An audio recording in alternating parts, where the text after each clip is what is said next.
We should be live on Facebook, friend. Happy Sunday. Happy Sunday, everybody. We are waiting for Facebook to call the people in. We are here. Happy Sunday, guys. Super excited. We are back, honey. And Lily, she's here. All She's right. she's she's That's right. she's hanging on. We gotta be gentle with my friend. She hanging on, y'all. Please be gentle, y'all. I'm looking extra dumb. No, you're not. Never that. All right, let me make sure we're live. What does it look like on your end, friend? We'll let you go on your page and take a look. Yeah, I don't think I'm live. Doo-doo-doo. No, it doesn't look like I am, although.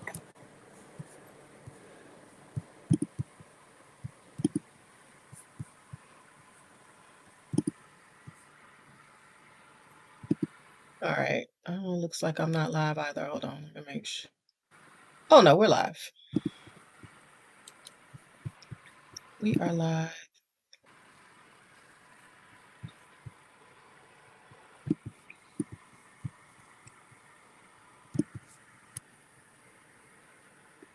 All right. Happy Sunday, guys. We are just checking to make sure we are live. And I hope we are. um, Let us know if you guys are here with us, rocking out with us. It says I am connect your channels. It says that I am, but I don't see myself on Facebook. So on the Facebook.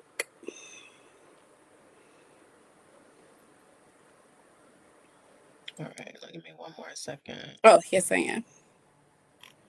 So you are live? Mm-hmm. All right, happy Sunday, guys. Let me know. I know it seems that we are live on Leo's page, but it's not showing on my page. So I want to make sure that you guys can see us, honey. Y'all see Pleasure Principal. Don't play with her. Stop And it. her Madam Leopard is here. Don't play with us.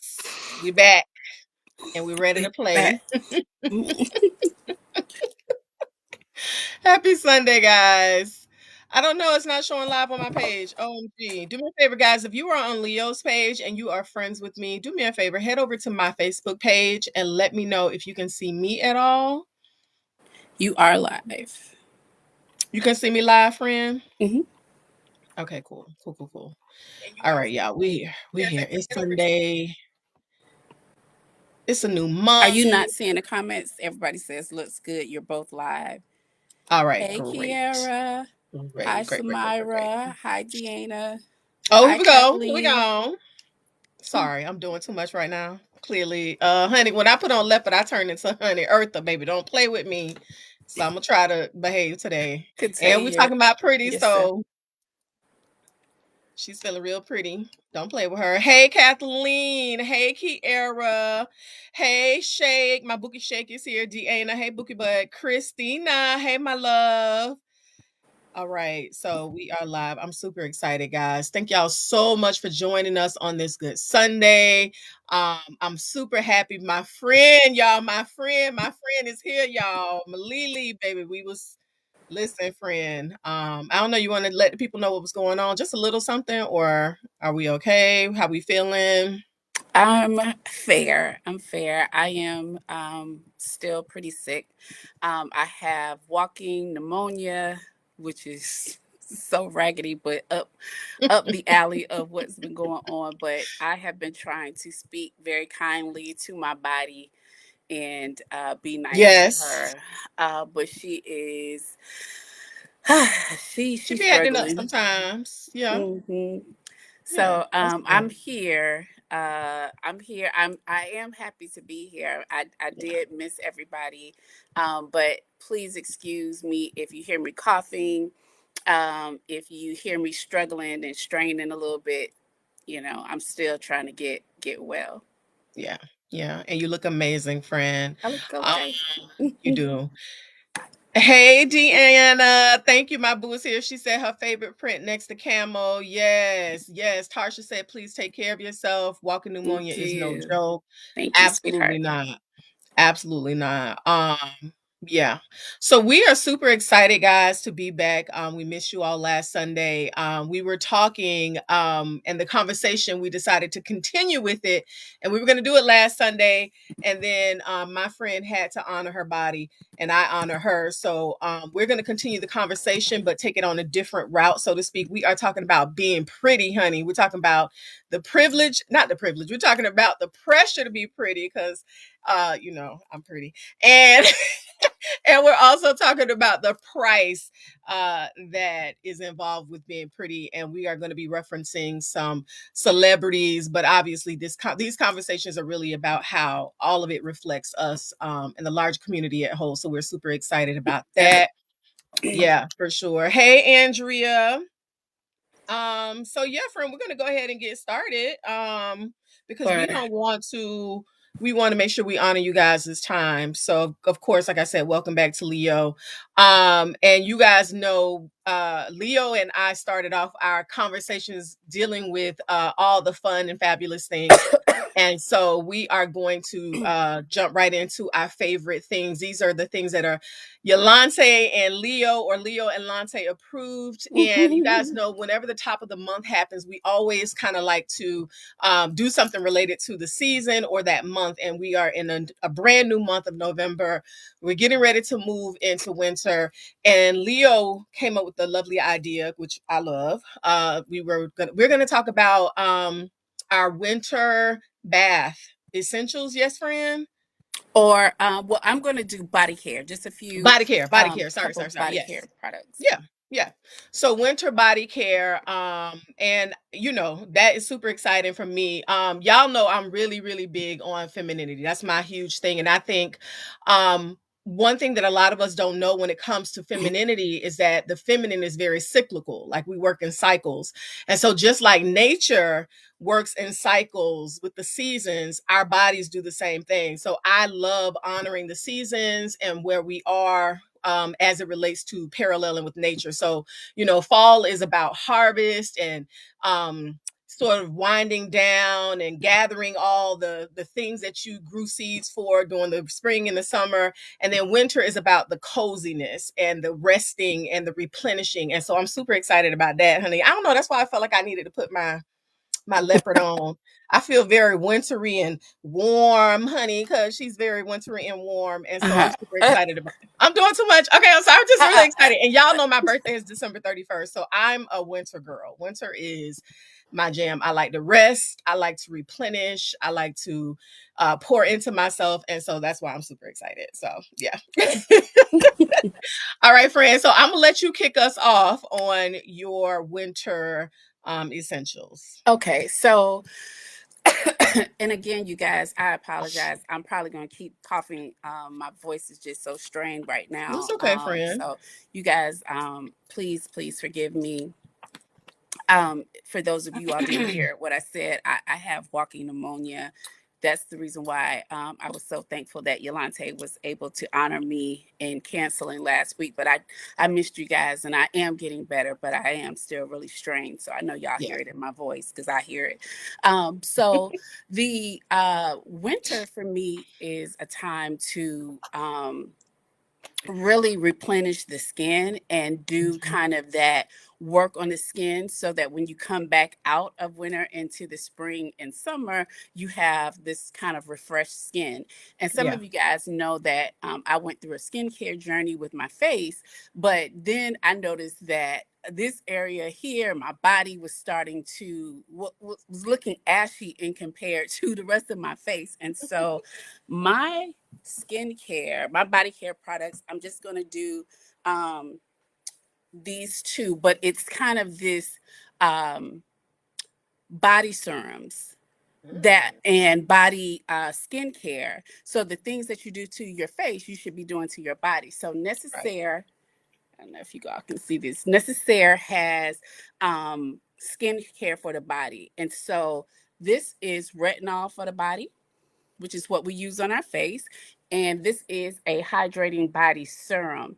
And this has about 1% of encapsulated retinol, and it helps to repair the skin. It helps with scarring. If you have strawberry legs, all of the things that you want to do in order to smooth out the skin. And then Mhm. this is a hydrating serum, and what it does is it has hyaluronic acid, it has niacinamides in it. So everything that I do to my face, I am now doing to my body. And then this Yes. very last one, and then I'll be done.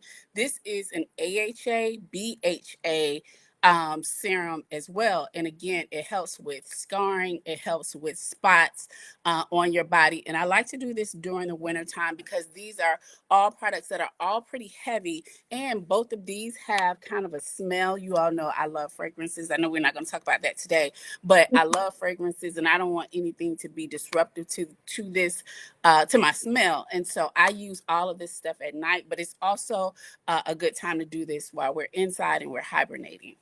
Yes, absolutely. I love that. And I love Leo's really big on she's one that has gotten me, even though I'm a whole licensed esthetician out here in these streets, I do neglect my body. I don't pay as much attention to my body as I do my face.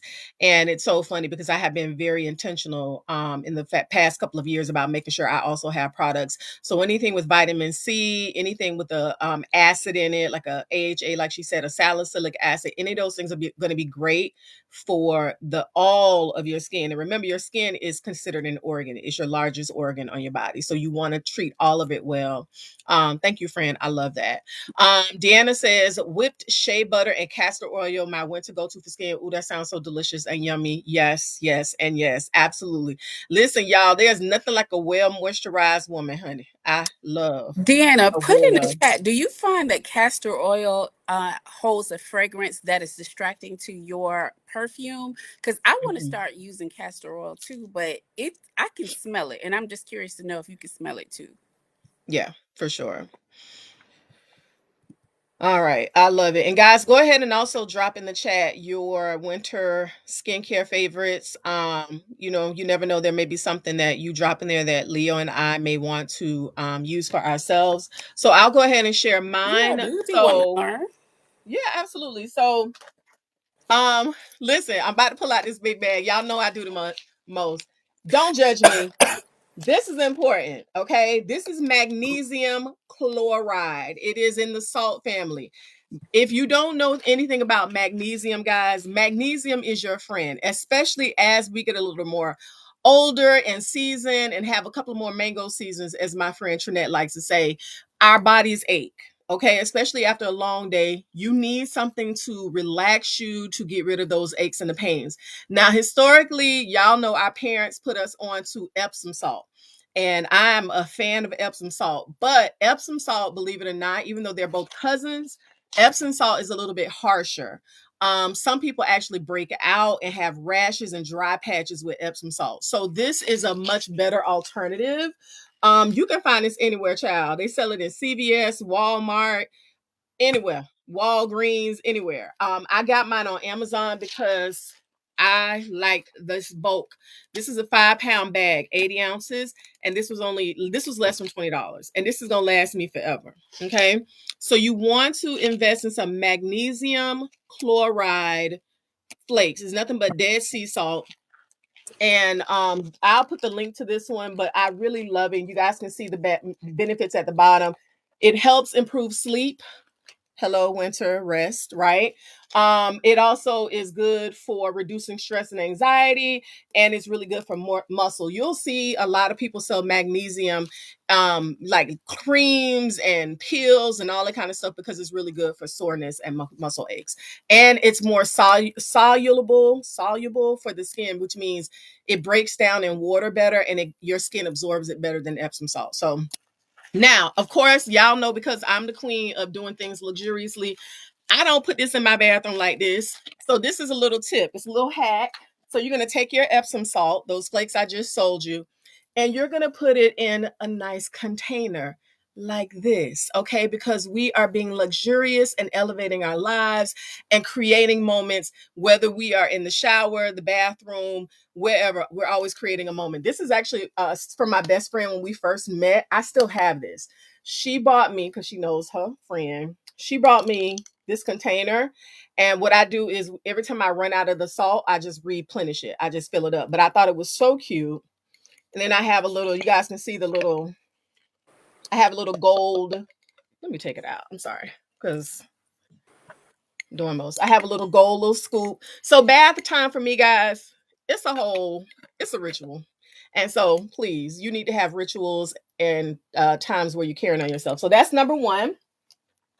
And then number two, for my winter skincare essential, I wanted to share. I don't know if I shared this with you guys before, but this is Saltaire. This is a popular skincare brand, and they're very trendy. I'm not a trendy girl because I don't want to smell like everybody, but this scent, I told you guys before, is so delicious. It's Santal Bloom. It is, I don't even know the words to like tell you. It has oils in it, butters in it, and I just love the scent. It's super warm, it's super sexy, it's super sensual. So this for me is perfect for the winter. So I'll make sure in a minute I'm going to drop links to them if you guys are interested in them. Deanna said for her, no, Leo, she was talking about the smell of castor oil. She said it depends on the manufacturer of the castor oil. And then Brianna, Loopy girl, hey baby, she says she has Jamaican castor oil. And yes, the smell is powering, and she only uses it at night. Yeah. Yes, yes, absolutely. My Buki also has, she's my fellow Capricorn gorgeous girl. Y'all see her on there as La Ivy. She loves the Solitaire Golden Hour, which I I do haven't tried too. yet. I gotta try Yeah. Golden Hour. Yeah, it's I good. have to try Golden Hour. So, all right, friends. So we're gonna move on, guys. Please keep dropping your suggestions. Yeah. Um, Drop them in the chat. Y'all gotta keep us. Let us know what you approve so we can stay up to date on the luxuries of life. All right, friend. You wanna take us into the next segment? Absolutely. And thank you guys, like Lante said, for all of those goodness that you all are dropping in the chat. It's so important that we love on ourselves, especially during the Mhm. harsh winter, where we should be kind of nesting and baking. We're spending more time at home. So, Yeah, friend, your suggestion of the luxurious bath time is so important. yeah. Um, and to then, of course, replenish that skin and get yourself back moisturized afterwards is so Mhm. important. So, you guys know that one of the things that we also like to do is because we're mixing our our individual um, audiences, you guys are getting to know me on Yolante's page. And on my page, you guys are getting to know Yolante. And so we like to do this fun little segment called Friend Check In, where Mhm. we do kind of like a 30-second rapid fire question where we, can laugh. Sometimes we cry, giggle, whatever the thing is. And so today, because we're talking about the price of being pretty, we want to ask Yolante today, what is one product or treatment that you splurge on no matter how much it costs? This is your go-to kind of pretty product or treatment. Fillers. I know I said that real fast and Mm-hmm. a matter of fact and a little attitudinal. Fillers. Mm-hmm. And I say that because I don't care how much it costs. I don't care what I have to do to get them done. I'm gonna always get my fillers done. And we've heard, and we're not hearing it as much anymore, which is great. But women of color, especially, I hear a lot. Oh, I would never spend money to let somebody inject anything into my lips. Blah blah blah blah blah. Listen, we do a lot of things that other people might not do. Some people inject things into their butt. Some people do all kinds of things. Do what makes you feel great. For me, I'm going to spend a coin on my lips, and I know my lips look natural. My lips do not look super big, and that's how I like it. But if I wanted them bigger, I would. My point is, I am going to, okay, to the day that I die, get injections as long as some people let me do it. Okay. Yes, injections. Yes. So one of the things that I remember when my mom was transitioning was when she started to get older, you Mhm. could really see the age in her lips, which I don't think a lot of people necessarily recognize, but her Yeah. lips began to thin a lot and it aged her Hmm. quite a bit. And so um, I know that we think that it is taboo. I think that if you want to learn more, you definitely should research it. And I'm always big on going to black folks. Black folks understand our skin, our needs, and all of those things. They're going to do a little bit more due diligence, in my opinion. And so yeah, I think if you're interested in learning more, of course, drop into Yolante's inbox. She's very, very transparent and Oh yeah, will for put sure. you on for sure. But also do a little bit of research and find some black injectors and those types of things that are really, really good. Yeah. So mine is going to be microneedling. I talk about microneedling all the time. I've shared with you guys my skincare journey, and today I know my skin looks crazy, but No, it does not. for the most part, I generally have pretty good skin. And when I came out of quarantine, my skin was really, really struggling. I went and started a skincare journey, which included some of the things that I could purchase on my own and do with some topical things. But because I had hyperpigmentation, like all here on my face. I've never really had a lot of acne, but I had developed all of this hyperpigmentation. My skin just looked really, really ashy and dull. And anybody who knows me knows I like to look like a light bulb. I like to be extra juicy, extra, glossy. And I just didn't look or feel like myself. And so I went on this skincare journey and I did as much as I could do on my own. And then I found this black local esthetician that I absolutely love. And then she changed the texture of my skin. So I was able to do like the surface stuff, but the stuff that needed to happen underneath the skin and the second and third layer, she was able to do that with a series of micro needling. And girl, when I finished, I was like, okay, so when do we do this again? Because I was just so bright and juicy. And she was like, in a year. Like, this is not something that you do every day, but I wanted it done every single day. My skin was just so bright. So it is something that I will always do. Now, it is not something that if you're not Yolante and you're not an esthetician, I know that you can do microneedling at home, but it is a controlled injury. What it is doing is it's cycling the skin, it's turning over the skin. So you know how if you have like a scar on your skin, you scrape it, it heals, and then you get kind of fresh skin. That's the overarching thought, but this is a controlled, very, very small injury.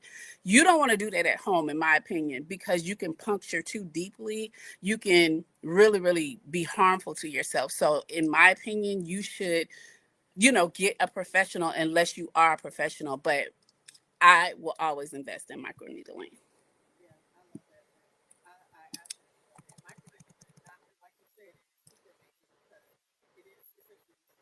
Uh-oh, I can't really hear you, friend. Can you all hear Yolante? Uh-oh, did we Oh, lose? there you go. I can hear you now. Okay, here we go. Okay, who I got nervous. Yeah, no, I was just saying I love that about microneedling. It's such an amazing thing. And if you are a person who has scarring, if you have textured skin, people who have acne or what they call ice pick scars, you want to get microneedling because it's going to help fill out the skin. If you have surgeries like breast augmentation, uh-oh, they said I'm really low. Are we Oh, you still no, no, low? you're good. You're good now. You were. Okay. Oh, here we go. Good. Yeah. So definitely look into microneedling. It's one of those things that a cream you like I don't really like that a lot of skincare companies are advertising that products can help get rid of pores and Mm-mm. texture. It Mm-mm. can't. It The only cannot. thing that is going to do that is some type of surgery Treatment. like a Mhm. laser Yeah. or microneedling, and it's going to help, like Leo said, turn over the skin, and it's a scar essentially that's going to puff out new skin. So definitely look into that. And another thing, you want to get a professional to do it, because not only can you go deep, but you can also get an infection because Yeah. you now have open skin, right? So, Yeah. those are things you got to consider. Um, Very all right, good. good. Right. Lala says you look beautiful always. Oh, Oh, Lala, thank you. you're amazing. Christina says she splurges on her individual lashes. And let me tell you Mm, something. If I could keep them things on my face, I would. exactly. I would. I cannot because of how I wash my face and the amount of makeup I wear. I'm so diligent about my eye area that like literally lash extensions last no more than 4 or 5 days for me. That's the only reason I don't wear them. Yeah, I'm same, same. Yeah, and Mine feel Brianna like said, 24 hours, Joe. yeah, and Brianna said for her thing that she is always going to spend money on are her nails. So Oh I yeah. I Hmm. love that. So Leo and I, like I said, we're here to talk about being pretty. So that's what we got to do. So we're gonna talk about the pressure to be pretty, and then we're gonna talk about the price to be pretty. And so I'll go ahead and start us off if that's okay. The pressure, obviously, when we're talking about the pressure to be pretty, first of all, let me go ahead and ask you guys, and I want you to drop this in the chat. Let me know, when did you first start feeling the pressure to be pretty? Because y'all know we want to make sure this is interactive and engaging. Drop it in the chat. When did you first start feeling the pressure to have to be attractive, pretty, and all the things? Um, and while we're doing that, I'll go ahead and get us started. That's cool, Lily. Yeah. Okay. All right. And Leo, you just kind of keep watching the chat because, I be in here in my own world. So the pressure to be pretty. Now, I'm gonna try not to keep this long because Leo knows me. She knows I get a little out of control. All right.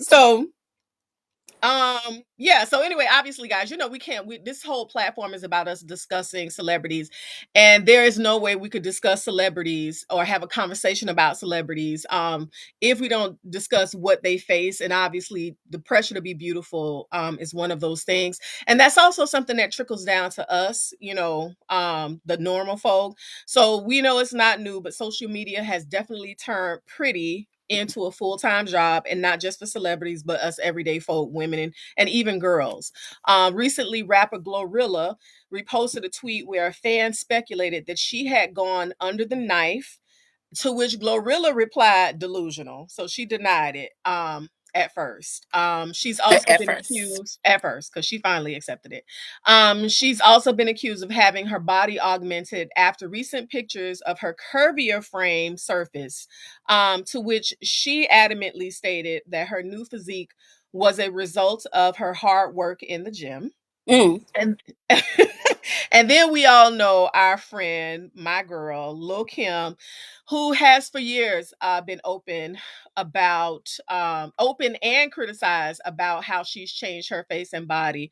And she's one of those cases where we all know that is this whatever she has going on is not just about vanity. Um, Yeah. in a Yeah. radio Yes. Trauma. Yeah, for sure. In a radio interview, she discussed several reconstructive surgeries, and I didn't know this. She had several reconstructive surgeries to her nose because she was in an abusive relationship, and her partner broke her nose on several occasions. And even actually after she had one of the reconstructive surgeries, he broke her nose during her where she was on the mend from that surgery. Oh wow. Yeah. So she's been openly criticized for years about that. And then of course we have people like, and we this is how this conversation came up. Real Housewives of Potomac star Wendy Osefo. She revealed on one of the episodes that she had a breast reduction, and she received criticism from her female castmates about her having surgery and her being seen as a smart woman. She's a professor at John Hopkins, and how that's just not something necessarily that she needed to do. So Leo and I wanted to discuss with you guys the pressure that we all feel, not just celebrities, but all of us feel to be pretty. And Leo, before you start, let's go ahead and take a look at the chat, Hmm. see what the girls have to say. I didn't see Lala's any. so funny. I didn't Okay, see any good. comments, but I did want to ask a question of you and then Mhm. of the chat because I didn't know this about Glorilla.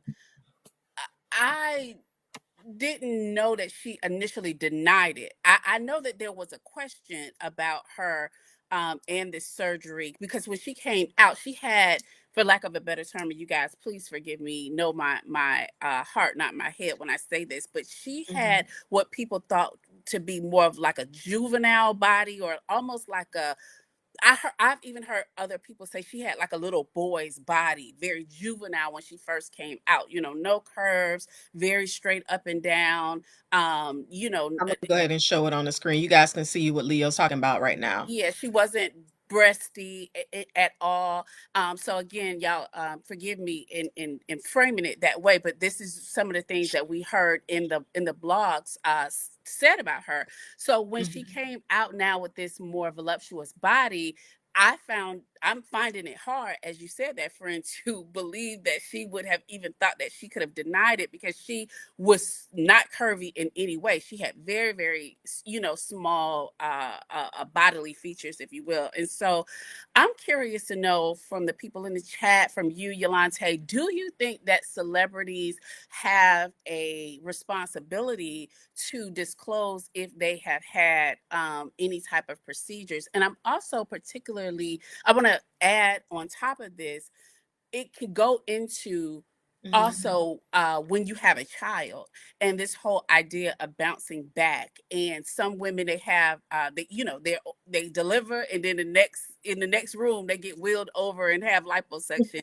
And then people are saying, well, they feel a certain kind of way because Cardi B bounced back really fast, but I'm not bouncing back really fast because I didn't have reconstructive surgery as soon as I had the child. So does Cardi B, does Glorilla, do these women have a responsibility to their audience to disclose this so that the playing field is fair, or no?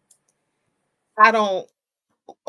Okay, well, if you're asking me, I mind the business that pays me, so I don't mind celebrities' business. I don't care about celebrities' business, just like I wouldn't want them to care about mine. So I don't know why anyone would feel entitled to know that. Mm-hmm. Yes, it'd be great, and only for the reason that I would like to know who your surgeon is. But outside of you Mm-hmm. being me thinking that a celebrity is obligated to me in any shape or form is ridiculous.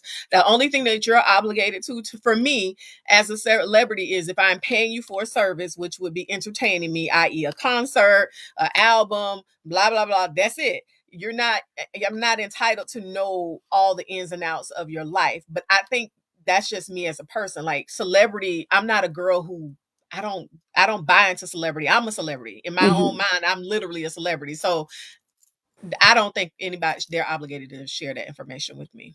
Yeah, I don't necessarily know if I feel like it's an obligation, but I do believe that in this kind of world of community building, if you will, Hmm. where, they're interacting with their fans on a day to day basis, right? So Hmm. I'm sharing with you this part, but I'm not sharing with you this part. And I definitely understand that. But I think that when you begin to see those conversations of you being the kind of litmus test, Hmm.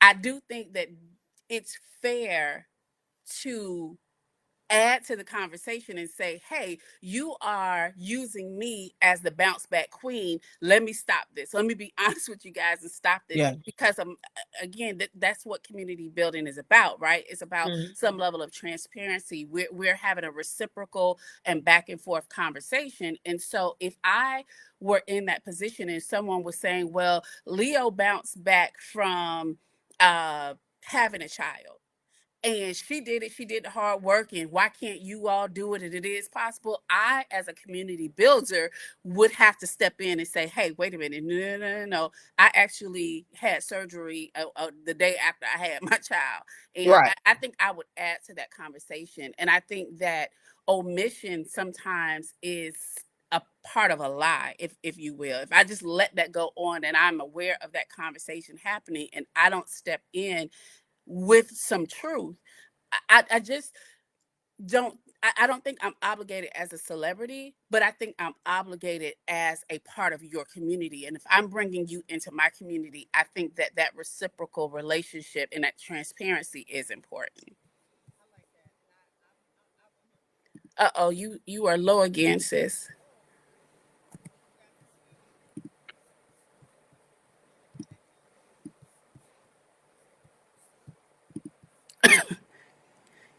Are you are you talking? Okay, yeah, I can't. Can y'all hear her? Maybe it's me. You can hear me. Okay, there you go. It's All something's right, going. I'm back. You're going in and out. So yeah, there you go. You're good. Okay. All right. Can you Okay. hear me now, friend? Mhm. Okay. So let's look at and see what the people in the audience have to say about that. Because I don't want to make the, me keep running my mouth because I will. Shaking Marie, thank you, my love. When I told her I was a celebrity, she said, and is. Thank you, my boo. Joe said the same thing. Um, Roxy, best my BFF is here. She said, I think it's problematic when they're with their fans when they pretend that they can't see the truth by denying it. If you deny it, that's one thing, but I'm also a realist.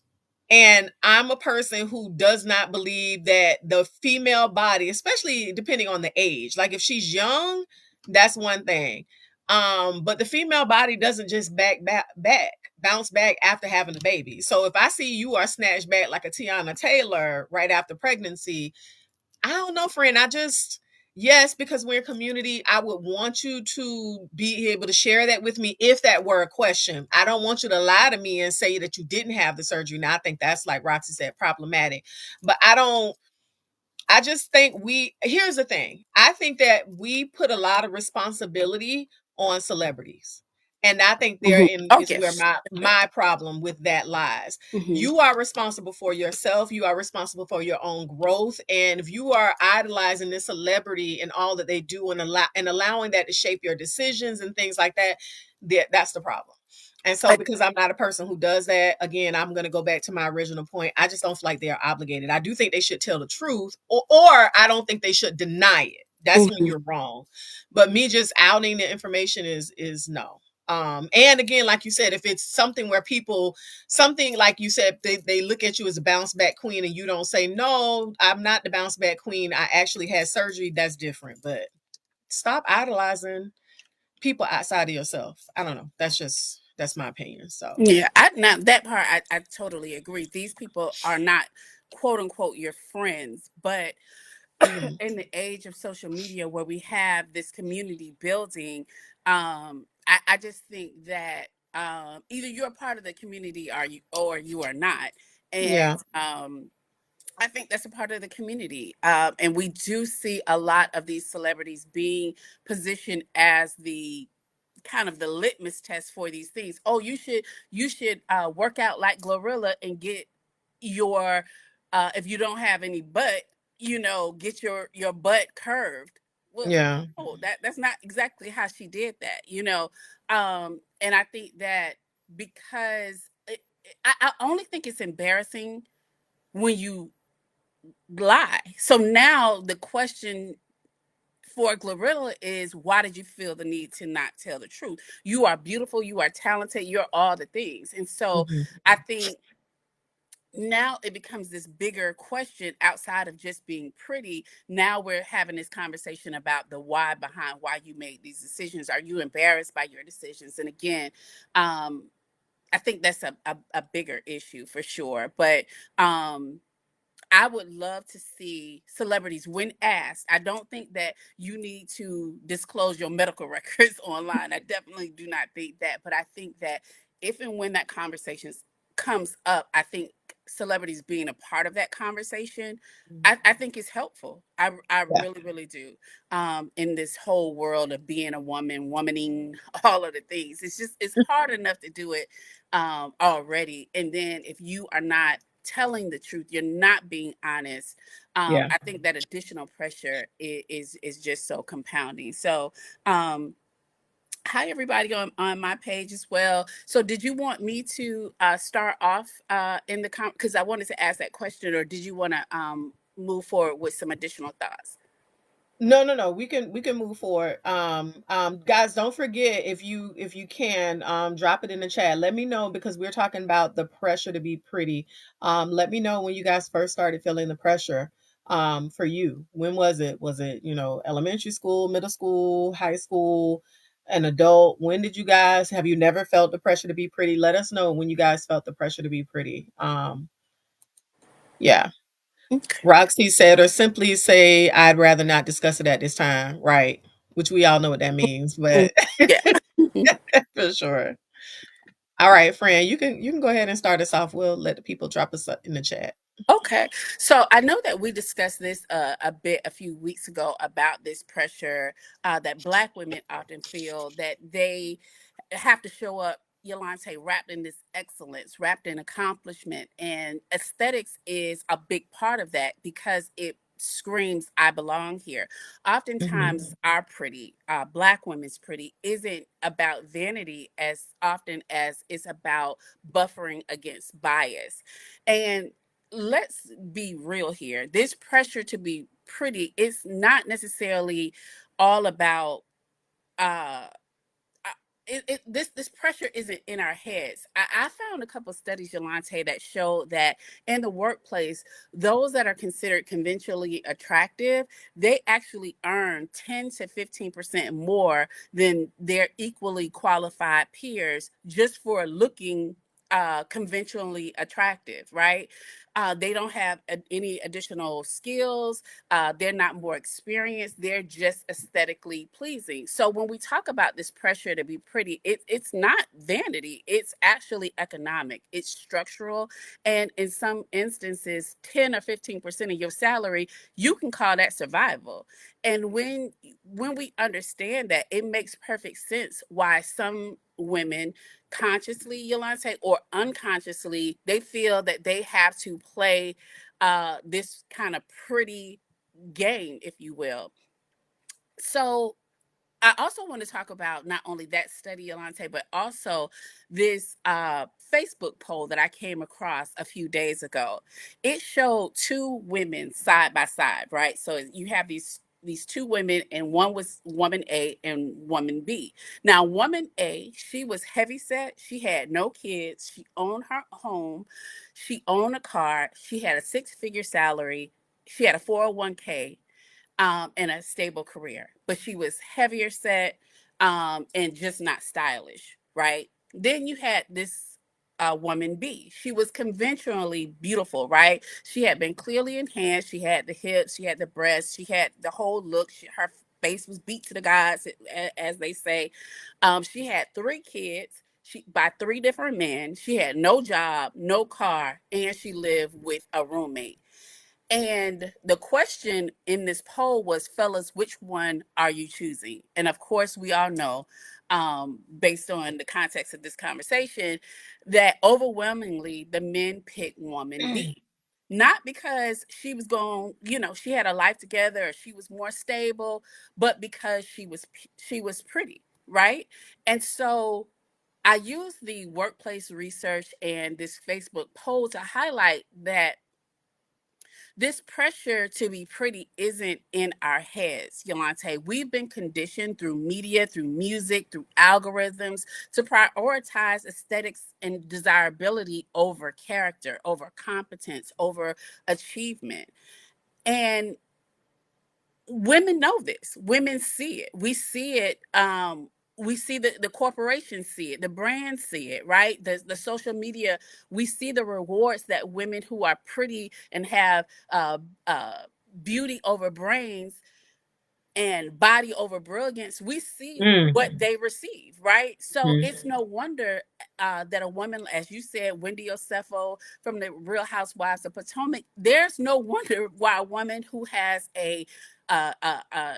she's a university professor, she has 4 degrees, but as soon as this same woman who was okay with herself before, she steps into this cast, Yolante, full of women who are praised not for being smart, because that cast is not full of smart women, but they are praised for their lighter skin, for their lighter eyes, for their looser curls, for their video vixen femininity. And now all of a sudden, this woman with all of these degrees feels like she's not enough. And within a few months of initially being on that show, this woman shows up. She's snatched. She's had her breasts augmented. She's had a BBL. She got a new wardrobe. She got a new attitude. This woman didn't just want to be respected, she wanted to be validated. And with that validation, or the her aspiring Yolante to get that validation, she amassed $450,000 debt and 33 counts of alleged insurance fraud. So this is what I'm talking about when I say that the pressure is not in our heads. It is to a degree understandable. And I'm not saying that it's necessarily right, but based on everything that I shared with you, I think I understand it.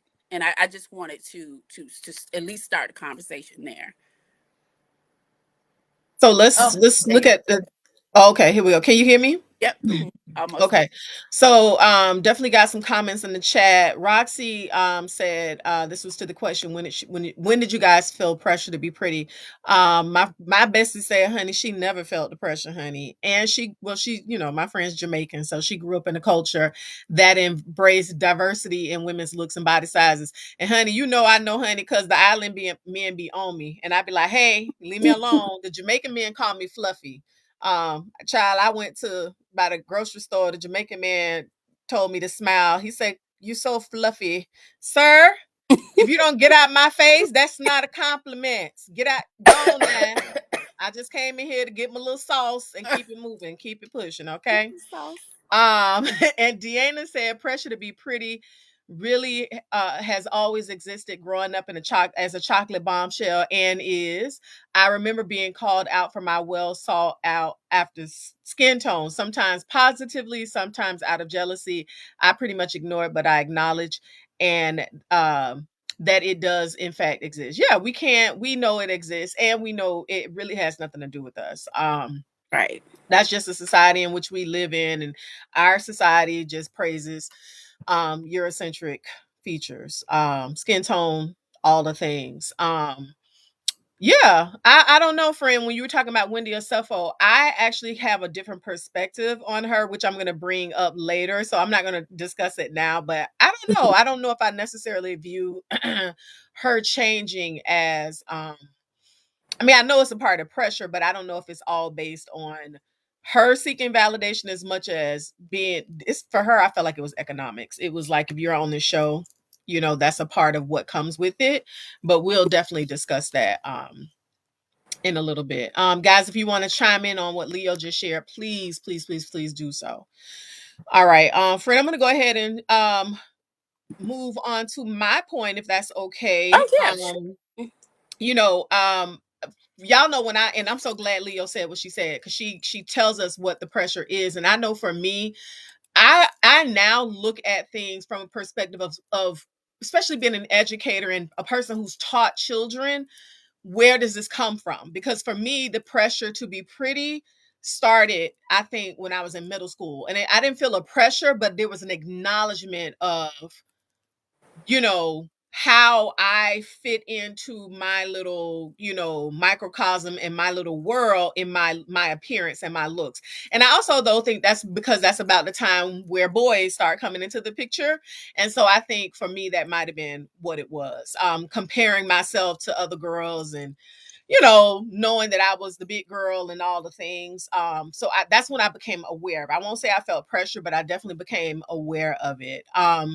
And I think, just from childhood, girls are praised for being cute or pretty, more than they are for being smart. And so, from the time we're little girls, we're being, they tell us to sit up and to be nice and to smile. And just like, the man telling me to smile, sir, I don't want to smile right now. But that's what little girls are told. And so we don't realize that those early messages, as innocent as they are, they start planting seeds on how we're supposed to behave, but also how our appearance is tied into our worth. And then now, of course, with social media, you can hang it up. Social media has amplified, this need for us to all be Instagram worthy. And it's funny because I'm a person in the beauty industry and I've had a hand in that. You know what I mean? So it's just something that I don't think we really think about. It's so funny. On Friday, I had a conversation with my coworker. Now she's 15 years younger than me, and I used to be the yearbook advisor at my school. And we were just kind of talking about kids, and the thought popped in my head. I was like, I asked her. I said, when you guys were in school, again, she's 15 years younger than me. Did you guys go get spend all this money on prom and money to get your face done for prom and yearbook and all the kind of stuff? And she was like, no, because I know we didn't. She was like, when we were in high school, Right. we did our own hair, we did our own makeup, and now that's not the case. We are literally seeing girls as young as, literally, I'm not making this up, elementary school who are wearing lace front wigs. Okay? Mm. And middle school and definitely high school who are, girl, they are regularly getting their nails and their makeup done. So, for me it's about where does this problem start. And I would want to talk about Lil Kim just a little bit more. I'm going to go ahead and put her picture back up for you guys. Let me know if you guys can or can't see it. Can you see it, Fran? Is it showing? Mm-mm. Let me put Lil Kim up because y'all know that's my girl. You couldn't tell me anything about Lil Kim. Lil Kim was the baddest. Yeah, she Is was. it showing now? Yes, it is. Okay, good. And so she Little Kim is an example, I think, of how young girls internalize people's opinions of their looks. Yeah. um, Now, I told you guys how Little Kim, she had several surgeries, and I think we all know Little Kim has had colorism issues. I remember when she was interviewed about Naturi Naughton, who we all know is Yeah. the chocolate girl who played her in the Biggie Smalls movie, and Lil Kim went off. She was like, she would never have chosen her. She never said it was because Notorious was dark skinned. She just said we don't look alike. And from that moment on, I always knew Lil Kim had some issue with Mm. colorism. Well, obviously, as I'm researching this, outside of Little Kim being abused, Little Kim said she has always dated men. And she says, even from when she was younger, men used to cheat on her with women who had European looking features, who had long hair. So she said, how was she supposed to compete with that? Being a regular black girl wasn't enough. And she said all her life, men have told her that she wasn't pretty enough. Even her dad used to put her down. So remember, if this is coming from your dad, Mm. that's where this stuff forms for us, right? And so the point is that we have got to make sure, and I know this, I'm super intentional about this with my girls, especially my big girls in high school, and my big chocolate girls in high school. You have got to pour into these babies. You got to do it while they're young. You Mhm. have to make it, you have to pour into your children and your community of children just as much as you feed them every day. Like, you have to affirm them every day just like that, because otherwise you are going to have women like Lil Kim. Y'all see the pictures, like, and to see this, you know that Lil Kim has something going on for her to make this kind of transformation. And I will say though, the good news is that whenever in any society you have anything super crazy going on one side, the pendulum has to swing back and forth, right? And so we all know that right now we live in a society that's hyper fixated on beauty, and the pendulum has to swing back eventually. So that's the one thing I can say is starting to happen. You probably have noticed this, Leo, because you and I talk about this, and you guys in the chat, let us know, have you guys seen those like those videos that's on social media where people are highlighting the natural pretty girls? They're like, bring back the roundaway Yeah, the 9. girls with Uh-huh. the 80s and 90s Mhm. girls with natural bodies. Like, we're starting to see that, and I love that. I love that that's starting to come up because people are over it. People are sick of it. And it's so funny when we talk about Glorilla. Here's a picture of Glorilla. When Glorilla first came out, everybody loved her, and they loved her because she had this very strong, bold way of rapping. She was like hard, but she was still an around the way girl. She wasn't selling face and she wasn't selling sex. But we know, with as with anything in our society, after a while, y'all know, you gotta, it doesn't sell anymore. And so, you know, um, she kind of fell victim to that pressure, I guess Yeah, is she my did. point. Mhm. Yeah. Um, Let me see. Roxy said she wanted to show off her supposed wealth. Oh yeah, she was talking about Wendy Osefo. Yeah, Kathleen said blow it up. Kathleen's probably talking about the picture. Kathleen, I don't know how to blow up the picture, girl. That's as big as I can get it. So yeah. And that was one of the reasons why Yolande, I brought up earlier it's understandable. Hmm. And I wanted to start the conversation off with some level of empathy and understanding, Yeah. because someone like a Glorilla who has all the talent in the world, we talked about Pretty Privilege 2 or 3 shows ago, and Hmm. how, I think I listed all of the brands that Sweetie was associated with, and she is Hmm. not nearly as talented. Let's just, keep it 100. She's not nearly as talented as Glorilla is, but she has all of these brand deals. So someone like a Hmm. Glorilla who is so talented, it's understandable for someone uh in her position to say, well, I have a talent. Why am I not getting the brand deals? It must be for this. And whether or not true or not, that young lady is making some reasonable assumptions here, because she's so talented, right? And Yeah. she doesn't have the booty, she doesn't have the breasts,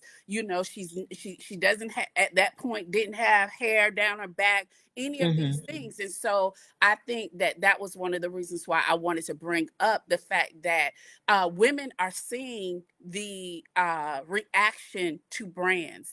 Of course they're seeing the reaction of men, but they're also seeing the reactions of brands and corporations and organizations that are associating themselves with women who are less talented but more aesthetically uh, uh, beautiful, if you will. And they're making some conscious decisions, and again, not right or wrong, but I just think that it's understandable.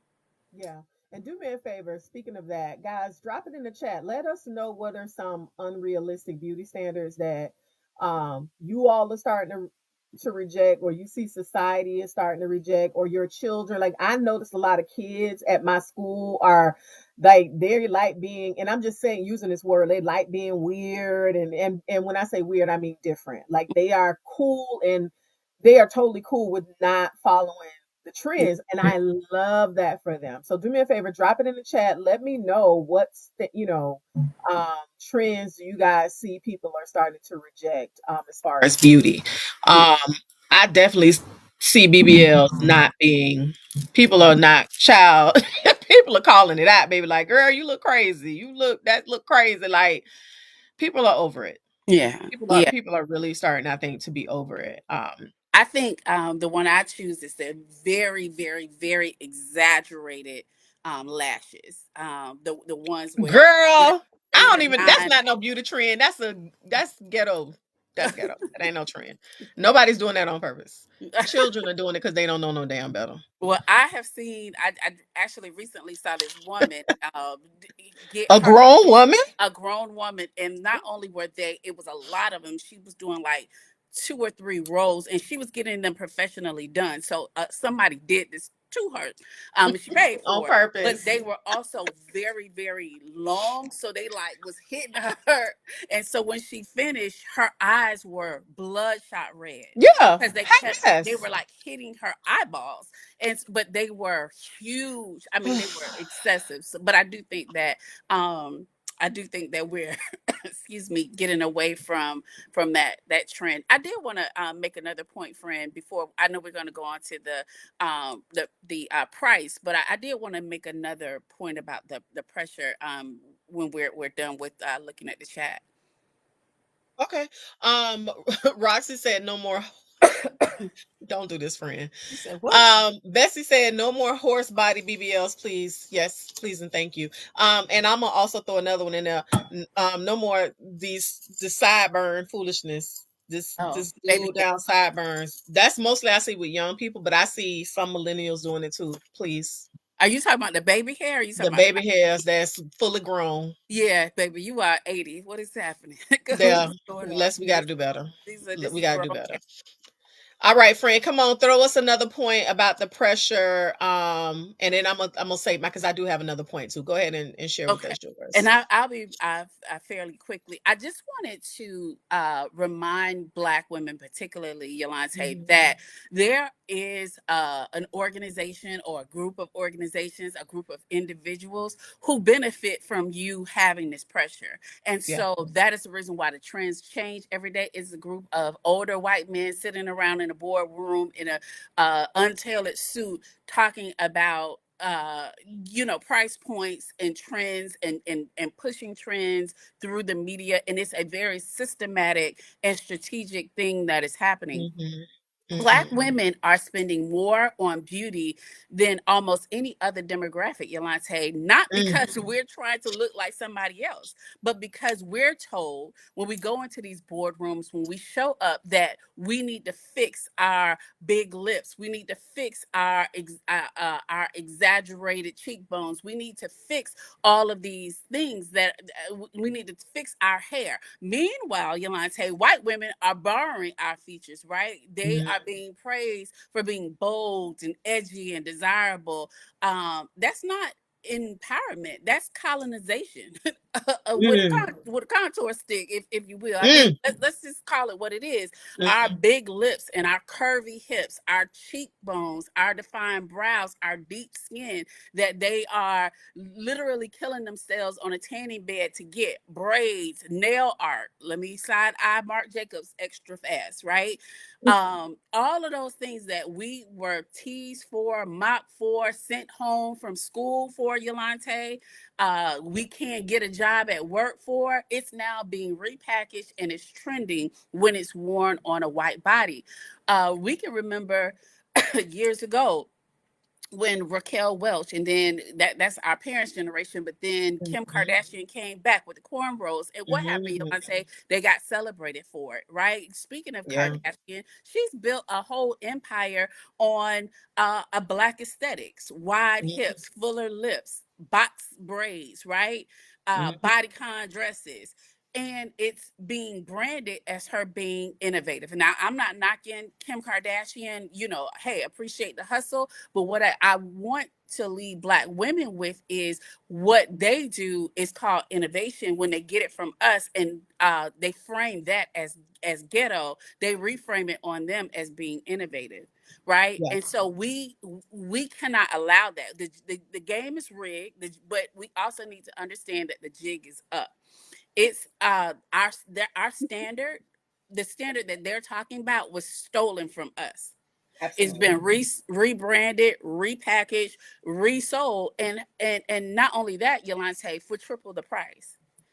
Yeah. So when we look in the mirror the next time and we are considering picking apart our features and spending hundreds of thousands of dollars, and we'll get into the price, but when we succumb to this pressure, we have to remind ourselves that we are not broken, we are nobody's project, we are not behind in any way. In fact, we are the original blueprint, and we have to know and be reminded of who benefits from the very pressure that is being placed on us. Yeah. Absolutely. Absolutely. And I think, and in addition to that, I am one of those people. Anybody who knows me, and I kind of said this the last time we talked. I don't look to non-melanated people for validation.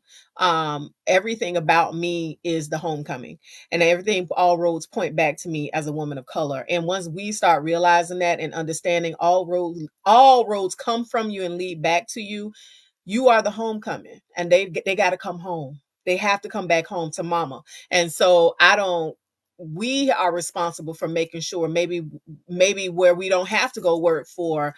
And I get it, I know that's a society, systematically that's the system we live in, but black women are absolutely able to build jobs and wealth and network and do all the things where we can bring the money back to us, because we are the trendsetters, and they got to come back home to mama. It's a homecoming, and I'm starting to see that more. So Absolutely. and I'm gonna be real quick about mine. I just wanted to say, because I know when we think about pressure, we think of it from like a bad place, but I'm in the beauty industry. It would be criminal of me not to say my parts on it. And listen, not all pressure is bad. I'm just gonna put it out there. And sometimes it bursts pipes, but sometimes it creates diamonds. And so I'm one of those people that, pressure isn't always from the outside. Sometimes it is from the inside. um And I think for a lot of us, there's a internal pressure that we all place on ourselves. I know, like for me now being 48 years old, I might look at my yearbook and I remember, a time, 10, 20 years ago where I was sitting up a little bit higher and I wasn't, things weren't making noise and my face was sitting up a little higher, and we all want that girl back. And so that was kind of what I was going to say, friend, was my point with Wendy Osefo. When I, because I don't follow her, so when we started talking about her, she was the only one who I would see clips on of the housewives, and she was this chocolate beautiful woman, and she was very established, worked at John Hopkins business, all of these things. But when I did my further research, I found that she said the reason that she ended up having the surgery was because she had 3 children, all of them breastfed up until they were 15 months old, and she wanted her body back. She said she had felt disconnected from her body. She wanted it back. And for me, as a person who understands that, I don't think there's a problem with that. And I just put a picture up. I know it's kind of small, but I don't think there's anything wrong with wanting to go back to what you had, especially if you don't feel like yourself and you feel like your children have kind of taken something from you. And so I think that's what happened. I don't think I do feel like she's felt some pressure, but like her breast reduction and BBL, I think that was just her, because she's already married. She was already making plenty of money before. So I don't know, friend. I just think that sometimes the pressure is internal and it's not always from outside forces. And I can even say that for myself. When I first started getting my lip injections done, we just have a society that when you start doing stuff, people always have something to say, especially Black women. And then eventually, like all things, we get used to it. But I didn't share with people that I had gotten my lips done because mine were so subtle. But then I know that as a person who people come to for beauty advice and all the things, I didn't feel like I had a responsibility to people per se, but I didn't want women, I didn't want the women who did want to have lip injections done to not know where to go, and if they had questions they can come to me. And I think if they saw somebody like me talking about it, then they felt like it was okay. So I just feel like there's a point where we want to be pretty and polished for ourselves, and a lot of times it has nothing to do with outside external forces. And I think the question is, why are you doing what you're doing? And you got to figure out what side of that line are you on. Are you doing this because you want to feel pretty and you want to go back to how you used to feel, or are you doing it because you think this is going to help you get accepted by people, which we all know that never really works. So Right, right. It never yeah. works. Yeah. All right, here we go. Oh yes, Lala, it was Bo Derek. Bo Derek, I remember she was the other one with the braids. And it's nothing wrong with her. After losing 4 babies, I want a tummy tuck. You're darn right, girl. Please. These children, honey, they're sure they're gonna get you. They're gonna Right. get you. All right, friends. So we're gonna start talking about the price to be pretty. So let's talk about the price to be pretty, friend. You're gonna kick us off with that. Yeah, I'll kick us off. And I know that there is a lot to say on the beauty industry is booming with revenues that are set to about 650 billion by Mm, 2025. That's a B. I said it with a B. I you know I'm did. real nasally right now. My Mm-hmm. throat all scratchy, but to Mm. $650 billion by the end of 2025, which will be here in a month. Skincare dominates, Yolante, that beauty market and accounts for 40% of that total revenue. 70% of beauty purchases are influenced by social media and influencer marketing. 70%. On average, women in the US are spending, well, should I ask y'all to guess? How much do you all think that women in the US are spending a month on cosmetics? Yolante, Because I what's your, know I'm one of those women. what's Okay, your when you say cosmetics, friend, we talking about everything related to beauty. everything, beauty products, um and services a month. Oh, Lord. I don't know. I have an unfair advantage because I can do certain things because I know how to do things. So, like I don't have to outsource is my point. I'm gonna say the average woman is spending, oh, I'm gonna be wrong. I'm gonna say the average woman is spending $300 a month on beauty. What Okay. you guys think? Drop it in the chat. Yeah. How much do you think that the average woman is spending a month on beauty products and services Yeah, monthly? yeah. Are we getting any? Are we? I'll come back to it. I'll come back. Okay, okay. And I'll Uh, I'll look at the chat to see what the people are saying, what the girlies are okay. saying. So not only are we spending a lot on beauty products, Yolante, but did you know that there's also this thing called the pink tax? I'm sure you're aware of this. The pink tax and gender-based price discrimination. This means that women's products tend to cost more. One study found that women pay about 17% more on items that are explicitly gendered, meaning there's a women's version and a men's version of the same products. Now, what type of products do you think those are? Like razors and shower Mm-hmm. gels and deodorants. Those products that are packaged in pink and put in the women's section are the Hmm. same products that are being placed in the men's section, Yolante, Yeah. but they are 17% more expensive. I can speak about this because I'm aware of the pink tax. And I will tell you that if you go into the pharmacy to get many of the products that you find in the women's section, they are extensively less expensive. Mm. There are about 30 to 35 product categories that fall into this kind of gendered marketing and pink tax. One of those things, Yolante, is lotion. Lotion is that is marketed to women, that is packaged for women. It is around $2.79 per ounce. For men, it's $1.86 per ounce. And they don't even need it. Piss me off. That's just one example. Gender-based pricing also hits services like hair care, dry cleaning, clothing alterations. All of those things should not necessarily be should be gender neutral, right? But for Hmm. women, those things are more expensive. What does Hmm. that mean for Black women, Yolante? Because although I'm talking about women as a whole, just like with everything else, the things that Hmm. hit women, they often hit Black women with more force. Right. So we're hit, Yolante, from every side. We have the pressure that we talked about earlier to look the part, to not be biased when we walk into a room, right? So we have to look a certain way, and to overcome these biases, right? Which Hmm. means that we have to invest in our hair, in our skin, in our nails, in our outfit before we even open our mouths in rooms that people think we're not supposed to be in. We have to overcome this bias by looking the part. We couple Hmm. that, Yolante, with this pink tax as well as texture specific products for our hair, for our Hmm. skin. Plus, we have to deal with an unfair wage gap.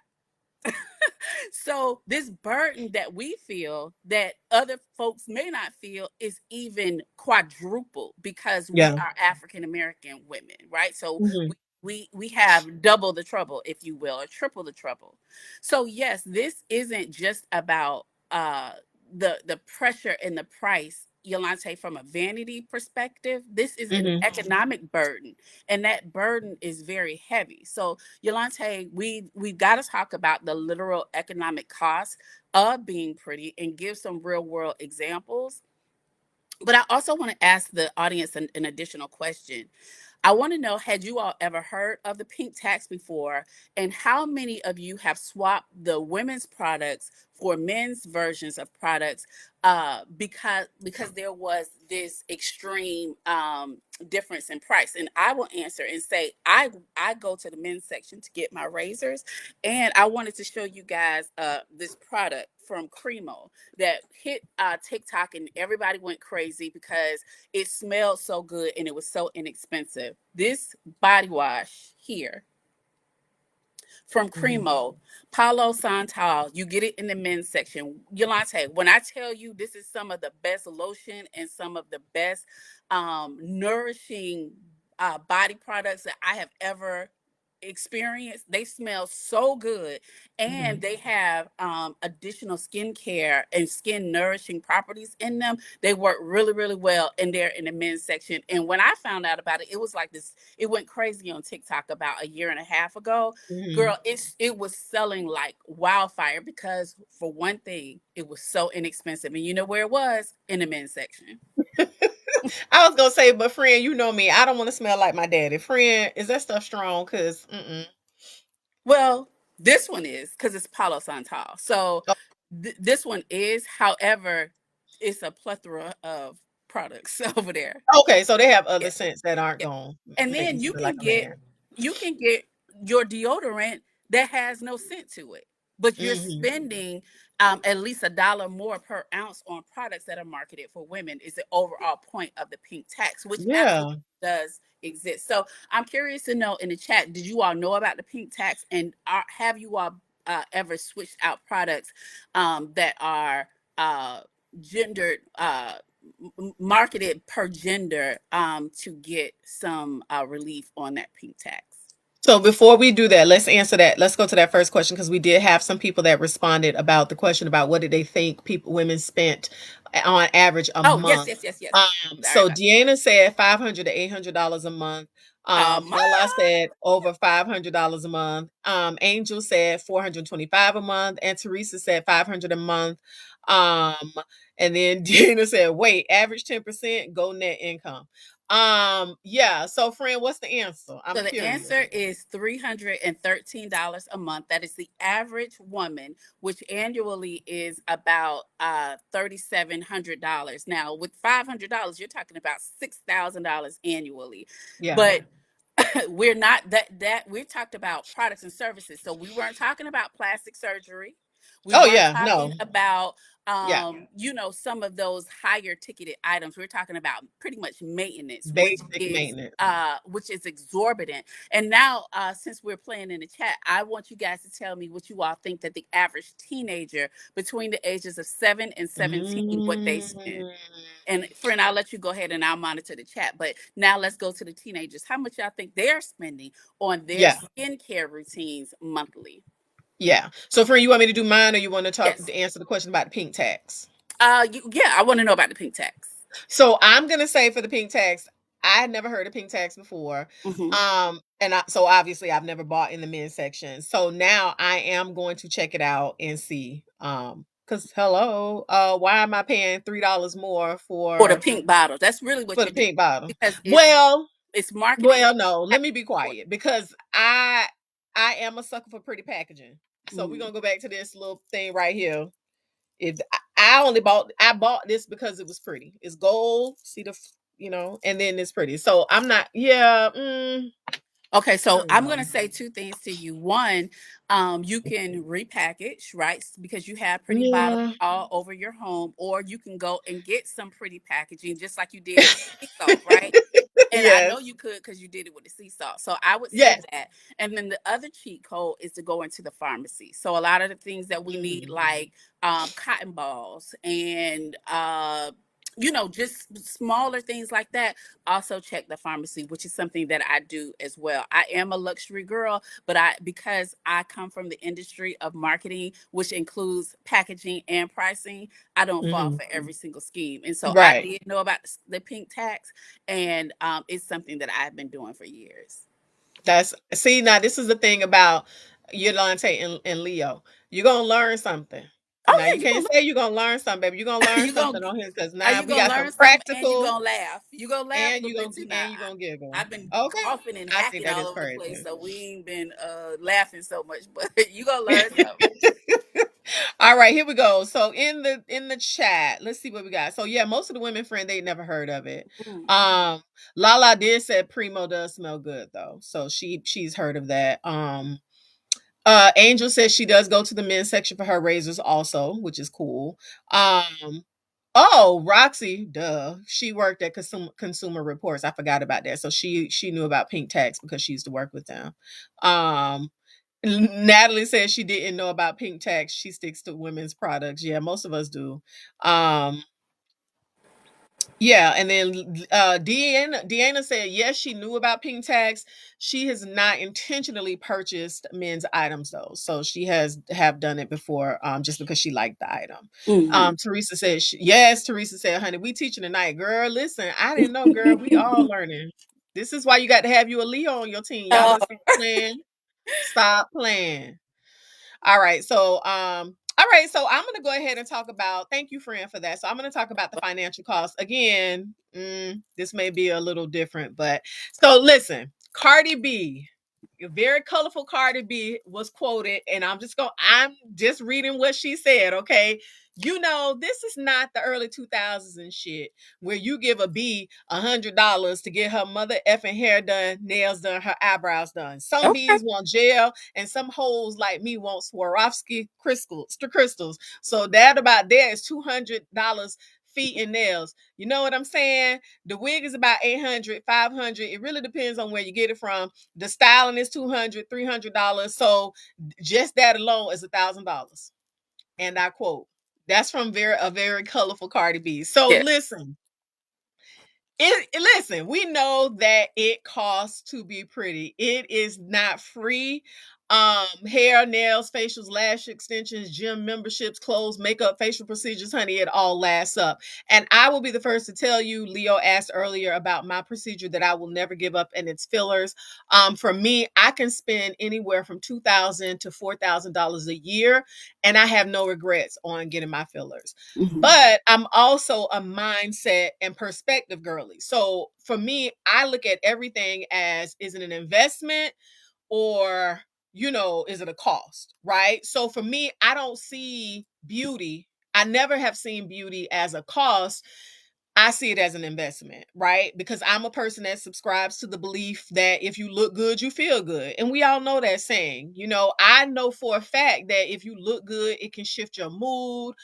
It can build your confidence. So for me, I don't mind spending a coin because it's worth it. If it makes me feel good, I'm going to spend the money on it. I think the problem, obviously, is that pretty for a lot of women become a job, right? They don't know Yeah. how to do it, they don't have access to it, they don't have the extra funds for it.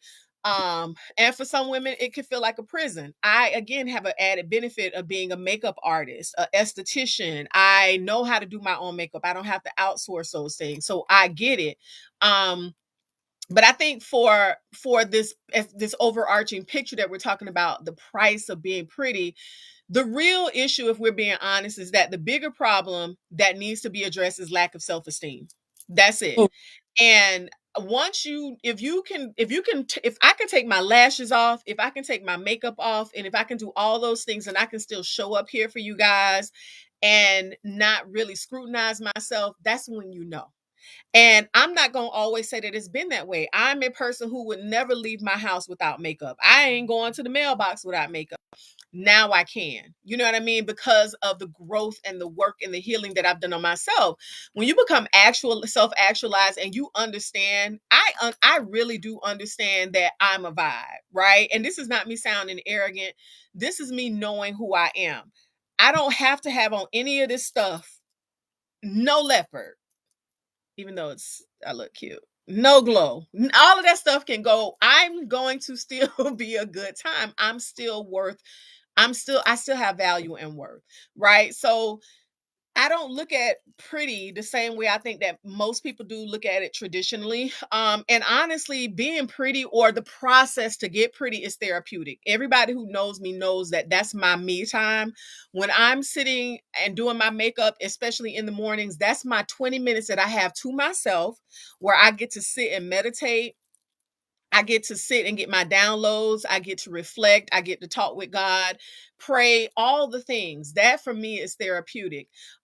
So I love it. And then also as a former makeup artist and a makeup artistry instructor, I know the impact that beauty and beauty adornment has on women. I know how it makes them feel. When I get a woman who ordinarily doesn't wear makeup and she can't stop looking in that mirror. Like that is baby, that's a ministry. I'm doing God's work. You know what I'm saying? So it's not, I don't think it's all bad, and I don't think we need to apologize for wanting to be pretty. And here's the thing that I don't think y'all also understand historically. I'll never forget this man. I hate when men are in women's business.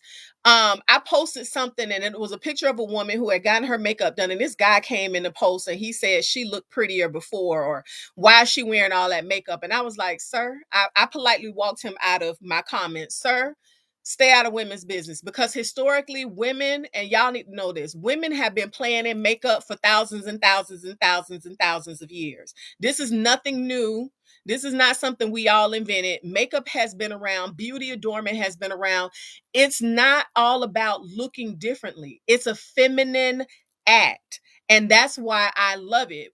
We've done it for so many times that people just now all of a sudden think, I don't know what we think about it, right? It's been a rites of passage. It's been a ritual. It's been a way for us to bond with other women in the community, right? This is how we little girls go into their womanhood. And I remember specifically me when I would go into my mama's closet. And I would be in there having a ball as a young girl in my mama's closet, trying to go through her stuff and asking her, could I have stuff? And she in there laughing at me and, girl, get out of here. And I'm in there playing with all her stuff. That was a rites of passage. That was me in my true femininity as a little girl, moving into my womanhood. And so, y'all, do not apologize for that. For centuries, we have always played with jewelries and oils and makeup and color and all of that stuff, y'all. It's just you and your, it's a part of the woman experience.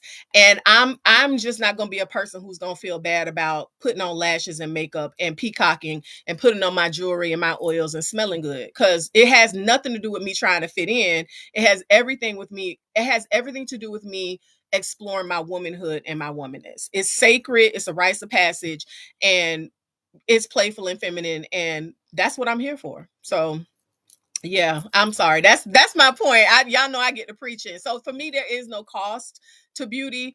It's only a benefit. And so if it's a benefit, then it's not a bad thing. Yeah. I agree. You have some comments in the chat. Oh, they're still talking Okay. about the pink tax. Let me put the chat on the screen. Let me see if I can show it on the screen. All right, so you guys can see it. No, it's not. There we go. Is it showing up? Can you see it, Leo? mm, Maybe, maybe not. Hold Let me on. know in the Yes, chat if you guys yes, can see it. I just put yes, of course. comments on the screen. Yes, yes. Okay. Yeah, so let me see what they're talking about. Deanna said, like Yolante, I purchased pretty. However, Leo, I will purchase less expensive, but we'll start repackaging in the future.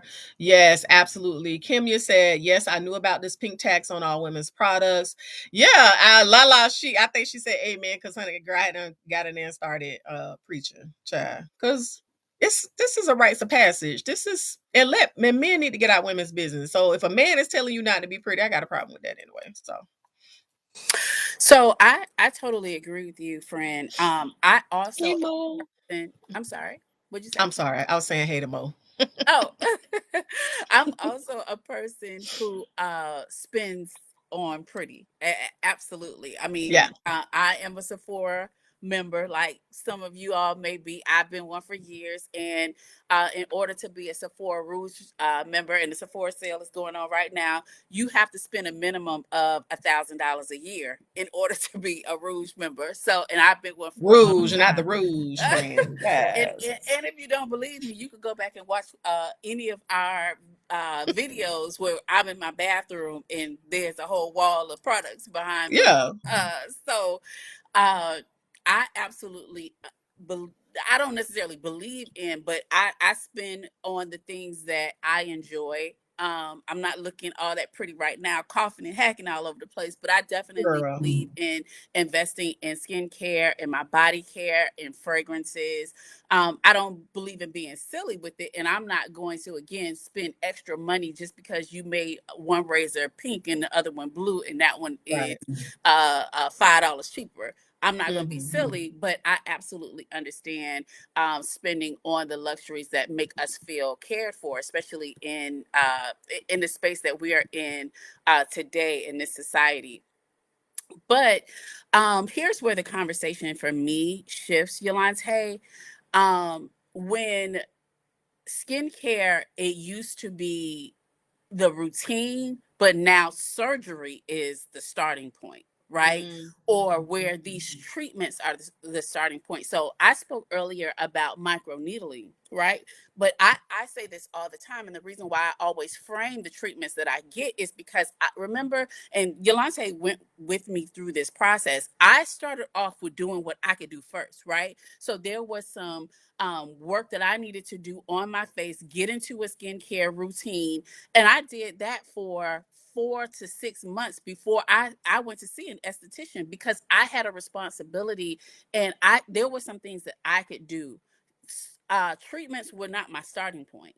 Right. And even when you go and see a good esthetician, and Yolante will confirm this, they're not going to start you off with a treatment. They're going to inspect your skin. They're going to clean your skin. They're going to start you off on a routine, and then you get into the treatments. But right now, I think that we're living in this, again, this microwave society where surgery is the starting point. And I just don't believe that I think that that part is problematic.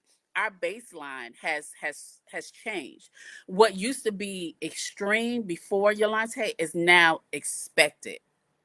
And I think that that is the difference that we are now living in, where you have to start off with Botox before you wash your face, and you start clearing up just surface level acne, or whatever the issue you may have. You're starting off with getting a facelift. That's not our starting point. Again, our baseline has changed, and I'm not judging it. Again, I believe in doing all of the things.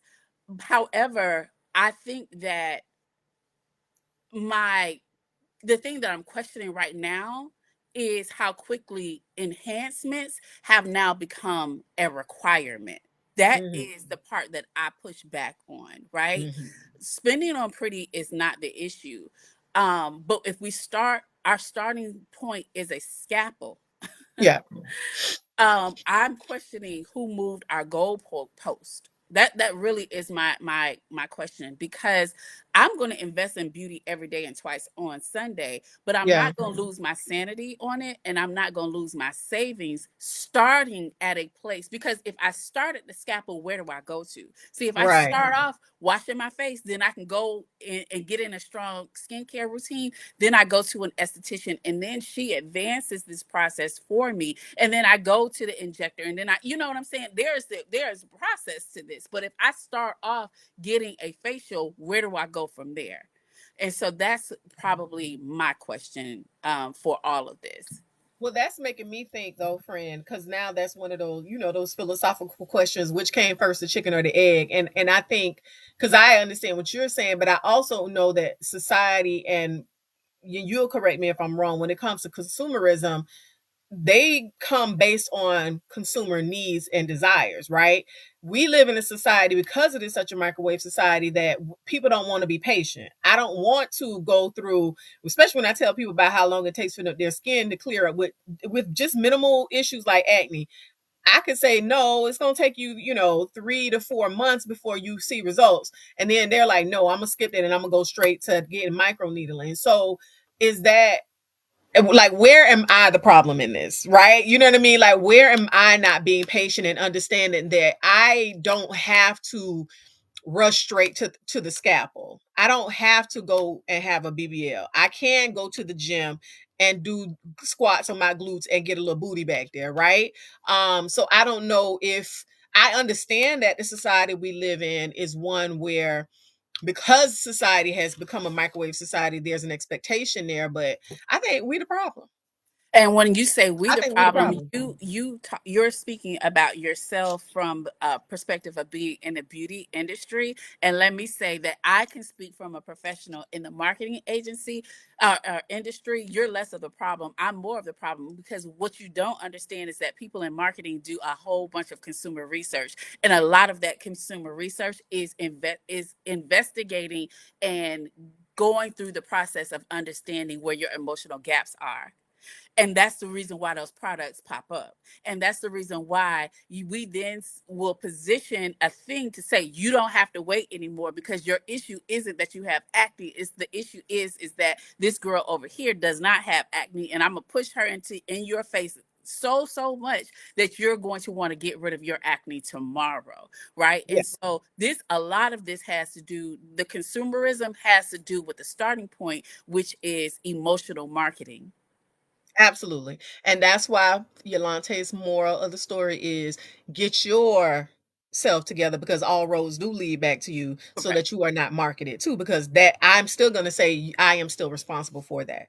I am still responsible for not being influenced, which I'm not. I'm not easily influenced. So, and that's because there's work that's involved in that, right? You know what I mean? So there is still, I think there's still response. I get what you're saying, because I know as a person who markets and who understands, I can say certain words to get a woman to maybe take a makeup course versus just being, oh, you need to take this makeup course before whatever. I understand all of that, but I have to do the work for me so that I'm not easily influenced and marketed to, I think. And I think that's just what I want for all women, especially little girls. Mhm. At this age, what can you do? We kind of suck it up, but teaching 14 and 15 and 16-year-old girls, I just want them to not be marketed to, honey. And my niece, honey, has her whole skincare routine. It's a nice, basic, simple one, but I don't ever want Taylor to be out here buying pretty pink boxes like her auntie just because. So Oh, yeah, you know but what? I Let's think go we have back to that. Did we get any guesses on how the teens, what, how much they're spending on their monthly Oh skincare? no, no, no, no, we didn't. Okay. So Tell I us, would friend, because I don't know. $168 a month. And they ain't got no money. Don't have any money, but you also, you don't need your skin to turn over. What are you buying? What it costs that much? Because you don't, your skin is naturally, your cells are naturally turning over. You're not buying Yeah, retinol, which is the more expensive products. You're not buying AHAs and BHAs. What are you buying for $168 a month? yeah, That requires all of that. Even Sephora's CEO, and you know that I am an advisor for Sephora. Sephora CEO said that teens only need three elements within their skincare routine, which is a yeah. cleanser, a moisturizer, and a And the sun. sun care. That's it. Even And the that's what my Sephora, niece had, and that's it. yes, Yeah, said that. yeah, for sure. So, ladies, if you have young daughters or granddaughters or nieces, that's all they need. They don't need all that extra stuff. Please and thank you.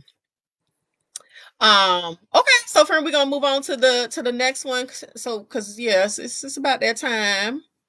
Well, And guys, I added my additional point into your point. My additional point was simply understanding the psychology behind the pricing, and again, who benefits from that. So I yeah, actually don't need to add okay, another point. We understand who's profiting from yeah. these insecurities and this pricing model. Absolutely, absolutely.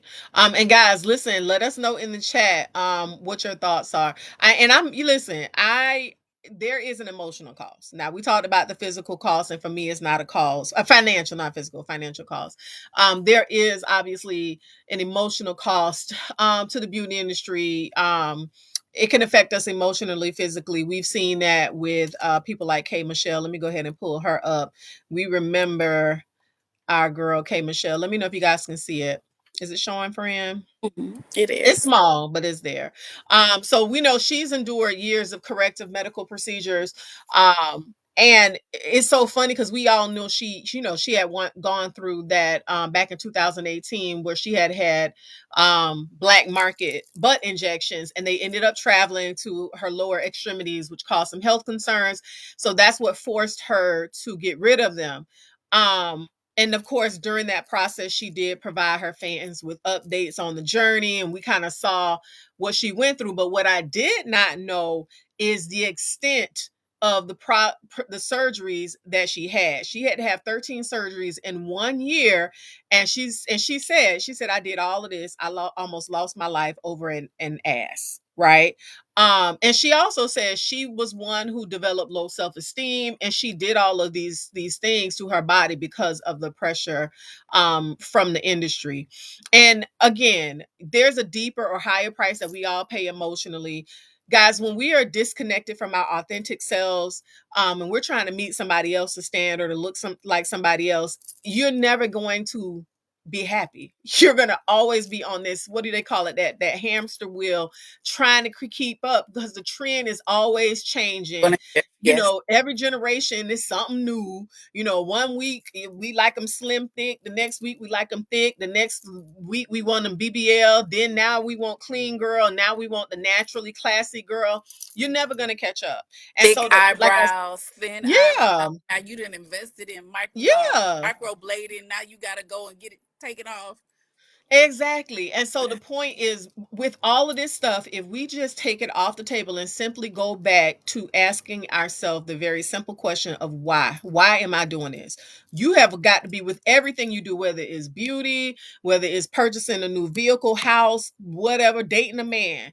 You got to be honest on why, right? And ask yourself the question, am I doing this from self-love, or am I doing this because I'm rejecting myself, right? Know why you're doing it. And I think for me, that's why I don't apologize for pretty. Because I know why I do it. I know I can show up and without all this makeup on, and I know where I sit with it, right? So yeah, and that's why these conversations that Leo and I are having right now is so important, because the conversations are healing, and we always go back to, am I being authentic? And that's why for me personally, and I'll wrap this up, that's why for me, my it girls are women like Erica Badu and Tracy Ellis Ross. Like, for me, they are so unapologetic in who they are. They don't try to be fit in with the standards of society, but look how beautiful they are. Like, they have a magnetism and a radiance that I just adore. And Mhm. they just, and they're both over 50, living their best lives, and they're unapologetic AF, and I love that for them. Like, that's what I want all of us to get to a point where you are celebrating your authenticity and not how you can look like somebody else. It's too exhausting. So do me a favor, drop it in the chat. Who is your celebrity it girl that is your it girl regardless of how they look? Drop that in the chat for me real quick. Who is your celebrity it girl? I just shared with you my two. That is your favorite, and it has nothing to do with what they look like, but there's something about them that is magnetic. Mhm. Leo, think about yours. Tell me who you think yours are. Well, we share Tracy Ellis Ross. We both adore Yes. her. We talk about her often. I would also say probably Nicole Ari Parker. There's just something Yeah. about her. I Okay. think also because of the way she showed up in the midst of them white girls on what is it? Not Sex in the City, but the new rendition of it. And just like that. It's just And like the that. Yeah. fact that, I think I shared with you, I was laughing when I first saw the show, and I was like, why in the world would they let Nicole Ari Parker stand next to them? They look even older. They look even crazier because she just walked into the room and just lit it up. And so, Yeah. I think that she is absolutely gorgeous. Of course, I of we're gonna have to go with the GOAT, Angela Bassett. I mean, nobody does it better. And you know who else I'm really starting to gravitate towards as well? Viola Davis. It's just something about the way in which she shows up that is just so authentic. And I think it's because she's also so transparent with her journey. Yeah.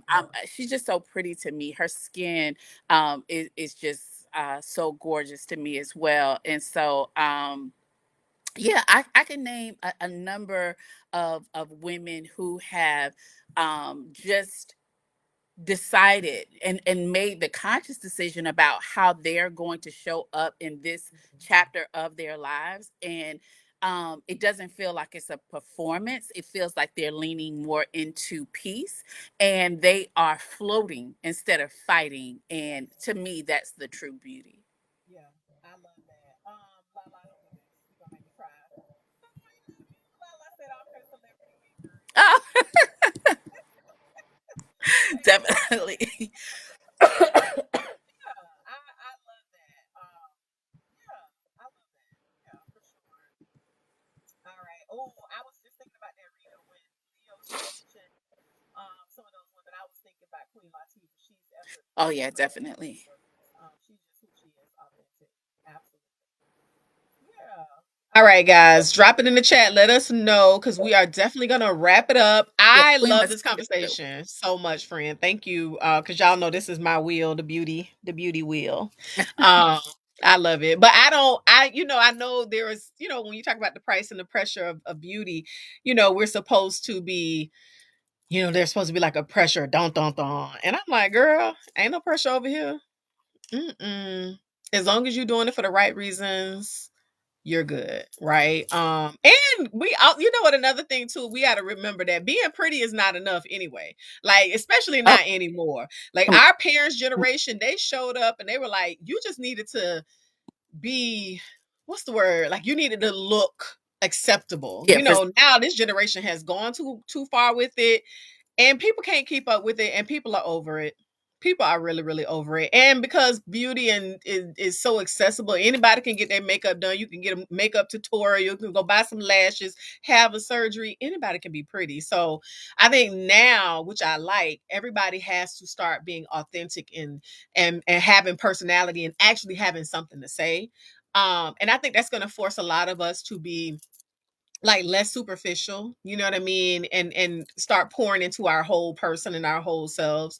And if that's the case, that means you get to look in the mirror, whether you have no filter, contour, lashes, any of that stuff, you're gonna be able to like the woman that's looking back at you because you're gonna have other stuff going on. So right. And that I think um that that is definitely the key about liking who you see in the mirror. I think at this big age, we know more than anything else, the loudest voice in the room is always your own. And so, yep. you know, regardless of what someone else says about you, what you say about you is the most important thing. Mm-hmm. The conversations that you have with the person that's in the mirror have to be edifying. They have to be encouraging. And if that's not the case, to your point, and there is something that you want to change, then you absolutely have the right to do that, and you should do it. And I think that you have a friend in both Yolante and I that will encourage you to do that thing, because I'm all about the more. I'm all Mm-hmm. about being too much. I'm all about putting that shit on. Let me just say Yeah. it like that. I am completely about that. However, as a person who has had to have some conversations with just me and me, those conversations have to be those are the most sincere conversations you'll ever have. I can lie to Yolante every day and twice on Sunday. I can't Mm-hmm. lie to me. Yep. I cannot. And Yep.